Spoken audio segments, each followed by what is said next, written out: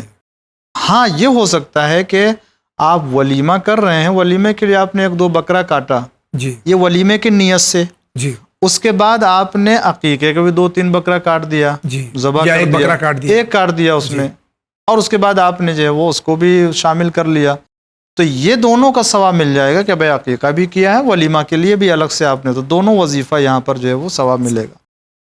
رہ گیا مسئلہ یہ کہ کون کون کھا سکتا ہے اور کون نہیں کھا سکتا۔ ماں باپ کے لیے زیادہ کراہت ہے جی کہ ان کو نہیں کھانا چاہیے، البتہ مکروہ ہے، جی حرام نہیں ہے، حرام نہیں ہے۔ جی بعض مقامات میں یہ دیکھنے کو آیا ہے کہ اگر کسی نے کھا لیا بڑی مذمت ہوتی ہے، جی اور لوگ جو ہے وہ ایسا لگتا ہے کہ اس نے حرام کھا لیا ہے۔ جی نہیں، حرام نہیں ہے، مکروہ ہے، نہیں کھانا چاہیے، لیکن اگر کھا لیا تو کوئی حرج نہیں ہے۔ صرف بہت سی چیزیں لوگ مکروہ انجام دیتے ہیں، نہیں کرنا چاہیے، جی جبکہ تو یہ چیز ہے انسان کو رعایت کرنا چاہیے۔ ماں باپ کے لیے بتایا، اور اگر زیادہ اس میں تو نانا دادا دادی۔ نانی اور دادا دادی، ان لوگوں کو پڑھے، بقیہ سب لوگ کھا سکتے ہیں۔ بہت بہت شکریہ۔ اگلا سوال۔ السلام علیکم مولانا صاحب، جاوید بھائی، میرا سوال پہلے یہ ہے کہ میں کینیڈا میں رہتی ہوں اور میں پورے مہینے کا صدقے کے پیسے ایک فیملی ہے غریب، اس کو بھیج دیتی ہوں، تو کیا یہ صدقہ صحیح ہے میرے لیے، میرے بچوں کے لیے؟ دوسرا سوال یہ ہے کہ میں قضا نمازیں ادا کرنا چاہتی ہوں، تو مجھے اس کی تفصیل بتائیں کہ میں قضا نماز مولانا سے پوچھا تو انہوں نے صرف ایک جواب دیا کہ ظہر سے شروع کریں، تو کیا ظہر سے شروع کر کے آخر میں فجر پڑھوں یا ظہر کے بعد فجر اور پھر عصر، پھر مغرب، پھر عشاء پڑھوں؟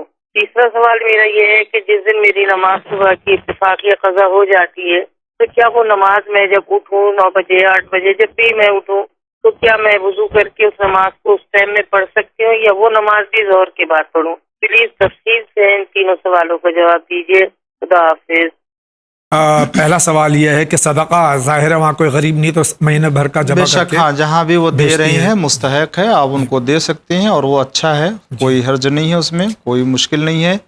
اور دوسرا سوال جو ہے یہ قضا نماز کے رہ گیا مسئلہ کہ قضا نماز ہماری ہے، اس میں 2 صورت حال ہے۔ اگر آپ کو معلوم ہے کہ ہماری قضا نمازوں میں جی سب سے زیادہ صبح کی نماز ہے، جی اگر آپ نے حساب کتاب کر لیا ہے زندگی میں جی ہماری نماز قضا ہوتی، لیکن معلوم ہے کہ مثلا 2 سال کی صبح کی نماز قضا ہے، جی اور بقیہ جو ہے وہ ایک مہینے کی ظہر ہے اور عصر ہے، اور 1 مہینے کے مغرب اور عشاء، تو آپ اسی طریقے سے ان کو قضا کر لیجئے جی کہ آپ کو صبح کی نماز زیادہ پڑھنا ہے، جی اور مغرب اور عشاء کی نماز اتنی پڑھنی ہے، اور ظہر عصر کی نماز آپ کو 1 مہینے کی پڑھنی ہے۔